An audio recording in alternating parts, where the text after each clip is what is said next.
நம்ம சோஷியல் மீடியாவில் பார்த்தீங்கன்னா ஓபிஎஸ் ஐயாவோட டிரைவர் வந்து இறங்கி பாதியிலேயே போயிட்டாங்க அப்படின்ற மாதிரி ஒரு வீடியோ ஒன்று ஸ்ப்ரெட் ஆகிட்டு இருக்குது.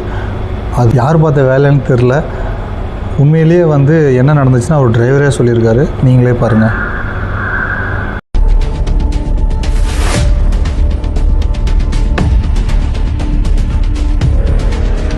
ரெண்டு நாளாக ஒரு வீடியோ வைரல் ஆகிட்டு அது உண்மையான?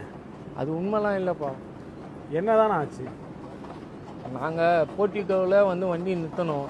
வண்டி நிறுத்தும் போது ஐயா என்ன சொன்னார், பொக்கே எடுப்பா, வண்டி பொக்கே எடுத்துட்டு சீக்கிரமாக வண்டியை ஓரம் போடுப்பா, பின்னாடி வண்டி வரப்போகுது அப்படின்னாரு. வேறு யாரும் கூட இல்லை.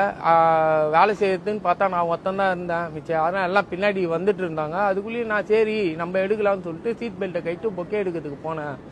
அதை வந்து இவங்க ஒரு கண்டென்ட்டாக போட்டு இது பண்ணிட்டு இருக்காங்க. நானே ஒரு சாதாரண டிரைவரு, என் பொழப்புல ஏன் மண்ணள்ளி போடுறாங்கன்னு தெரில. நான் போயிட்டேன்னு சொல்கிறீங்களே, ஆனால் நான் தான் ஏர்போர்ட்டுக்கு கூப்பிட்டு போனேன். அவர் வெளியே வந்தார், நான் தான் திருப்பி அவரை பிக்கப் பண்ணி கூப்பிட்டு போய் ஏர்போர்ட்டில் விட்டேன். அதெல்லாம் எந்த வீடியோவும் போட மாட்டேங்கிறீங்க. இந்த டோரை திறந்து நான் இறங்கி போனதை மட்டும் பெருசாக்கி விட்டுன்னு இருக்கீங்க. இப்பயும் நான் ஐயா கூட தான் இருக்கேன். ஐயா விட்டு நான் எங்கேயும் போக மாட்டேன். கடைசி வரைக்கும் ஐயா கூட தான் இருப்பேன்.